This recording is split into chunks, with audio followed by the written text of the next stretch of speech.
ওম নমস্তে সকল মিত্র সকল ভাই বোনদেরকে। আপনারা নিশ্চয়ই আমার হাতে দেখতে পাচ্ছেন বাইবেল। আর বাইবেলে এমন কিছু ঘটনা আছে যেগুলো আপনাদের সামনে উপস্থাপন করছি, একটু শুনবেন মনোযোগ সহকারে।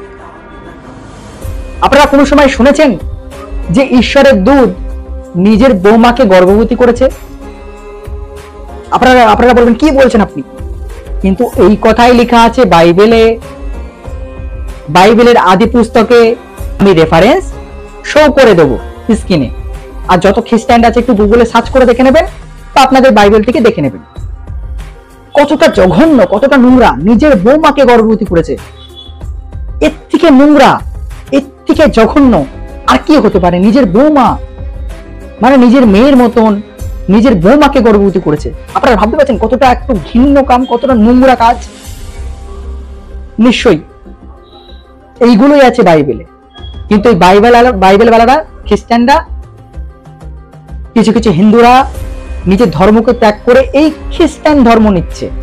কিন্তু তারা এইটুকুনি জানে না যে বাইবেলে এইগুলো লেখা আছে। যদি তারা জানতো যেগুলো লেখা আছে, নিশ্চয়ই তারা সে খ্রিস্টান ধর্ম গ্রহণ করতো না। আর তারাই বেশি নামে। এই হিন্দুরা খ্রিস্টান হয়ে বিশাল লাফালাফি করে যে বাইবেল ঈশ্বর, জয় যিশু, হালেলুয়া, অনেক কিছুই তো করে। আরে বইতে এগুলো আছে, এগুলো একটু প্রচার করেন খ্রিস্টান মশাইরা, বাবুরা। কিছু টাকার জন্য এরা কিন্তু সব জানে, যে কিছু কিছু খ্রিস্টান যারা প্রচার করে সবই জানে, কিন্তু যা করছে টাকার জন্য করছে। যেই বাইবেলের মধ্যে এত জঘন্য কিছু লেখা আছে, নিজের বৌমাকে অবধি গর্ভবতী করেছে, সেটা কি ধর্ম হতে পারে? সেটা কি মানব জাতির একটা ভালো কল্যাণ কি বইটা বাইবেল? না।